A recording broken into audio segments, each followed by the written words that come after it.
Hey, Brian here from quantlabs.net. Just wanted to give you an update. It has been a little while since I've done anything.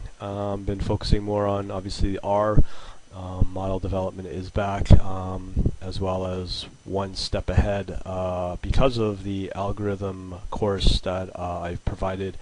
My quantlab.net premium members have got access to a new course on algorithm development and strategy development.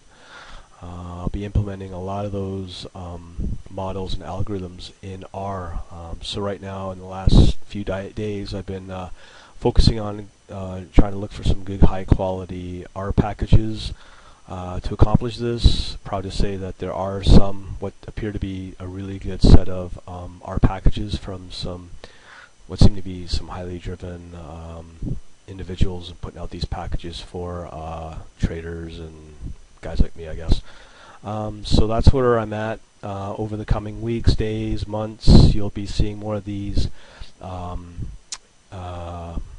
models to be implemented for paper trading, and it's following the roadmap that I provided in the algorithm course. So that's been kind of pivotal at this point. The other area I've been struggling with is trying to find an open source trading platform, namely in Linux.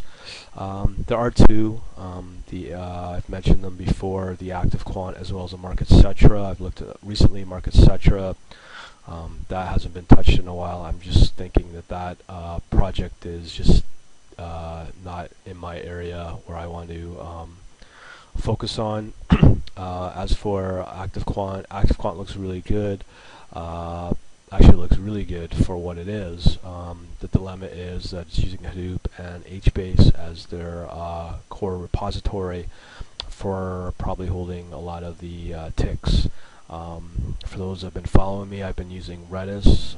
I've done a little bit of research. I'm no expert on NoSQL.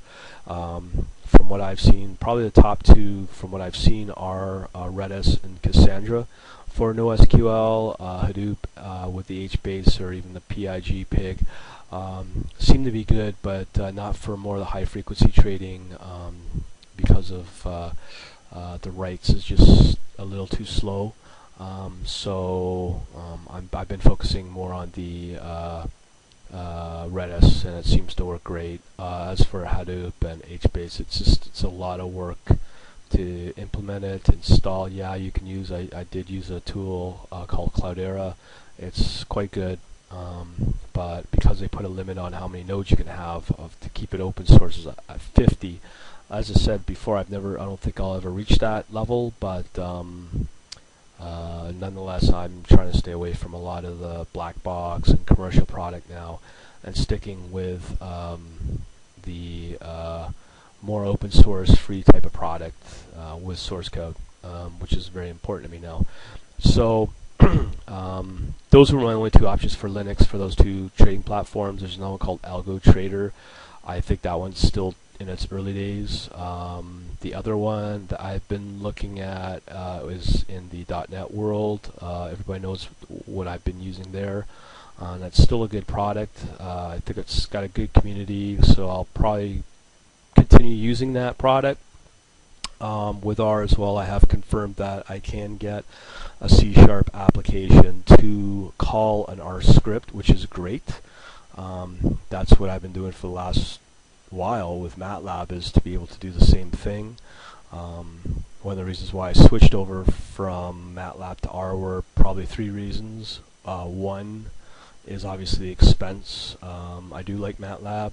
The core technologies of toolboxes are pretty expensive, as well as where it gets very expensive is in the clustering and redundancy, which I'm wanting. And I was looking at expenses of $50,000 to $100,000 for the licensing.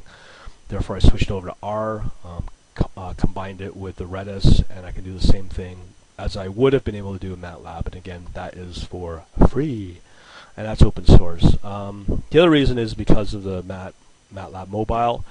MATLAB Mobile, you need a license and all that, which I have, but it still limits me where I can't put MATLAB on my remote web server. I can do that with R, thanks to RStudio.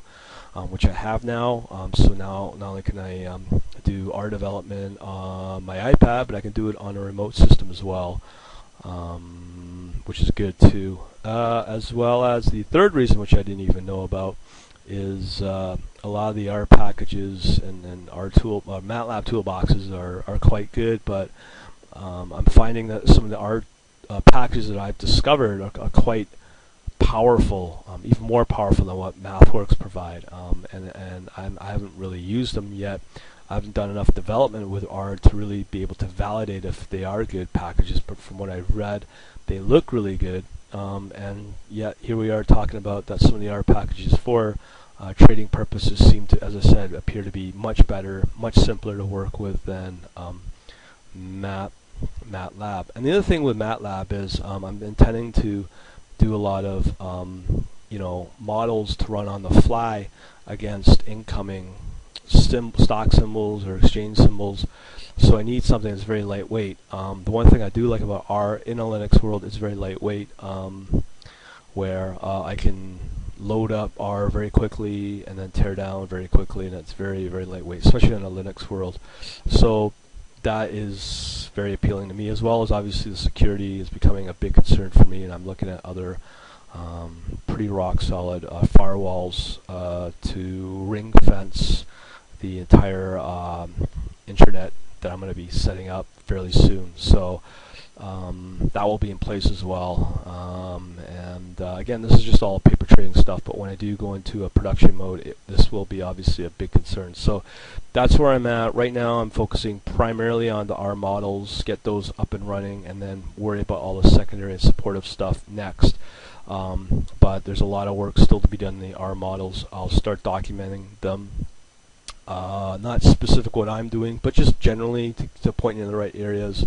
Probably do some demos as well, but again, I'm not going to be too focusing on what I'm doing, not yet at least. So that's what's going on here, and I'll keep you up to date with where things are at, and hopefully things are going okay with you. Toodles.